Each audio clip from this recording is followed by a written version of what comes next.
These are definitely some crazy times that we're living in, and it can be difficult and challenging to kind of process the world as we're experiencing it right now with the coronavirus and the social changes that we're experiencing. And as I watch news reports and media and get text messages, and one of the things that has really struck me as interesting is this run on toilet paper. And I'm not really even making light about it. I mean, there's all kinds of jokes that we could make about people buying up all the toilet paper. That's kind of low-hanging fruit and a little lowbrow even for me on the joke scale. So I'm going to avoid that. But I think what I've really noticed is just, wow, that seems weird. Toilet paper. A time of crisis and a time of anxiety and social unrest and what's going to happen.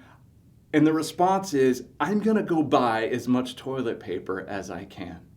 Now, instead of making light of that, I kind of pressed in and said, what's that all about? Why are we buying all the toilet paper?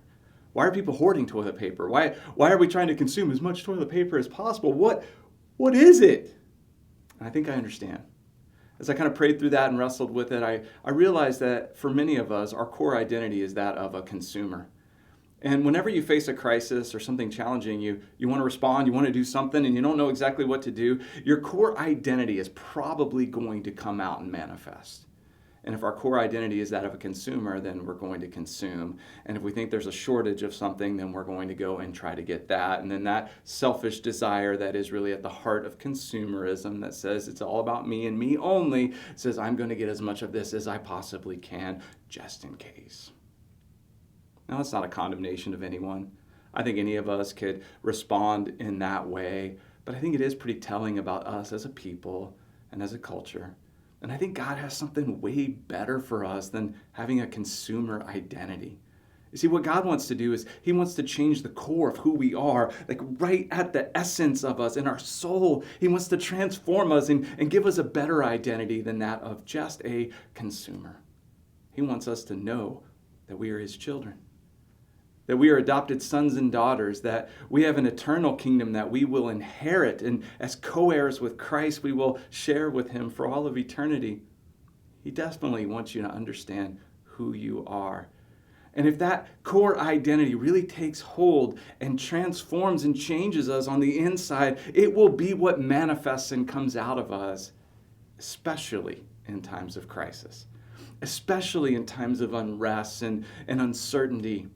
That new identity, that new self, that redeemed, holy, set apart child of God will be what comes out. And our response won't be, panic, consume, toilet paper. No, our response will be, pray, rest in Him, seek Him, listen to Him, trust Him, seek Him in the Scriptures, share Him, be generous with His love.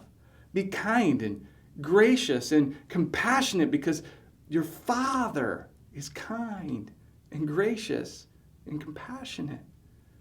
And you have been created in His image and you're being recreated in His image.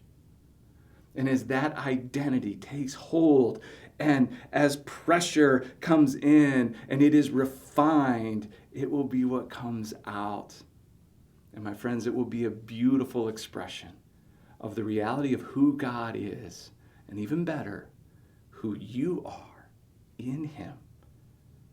And in the midst of trying times, I promise you, this world will become a better place. Your world will become a better place. Your home, your neighborhood, your community, workplace, and schools will become better places because you will understand who you truly are in Him. Let's go, church.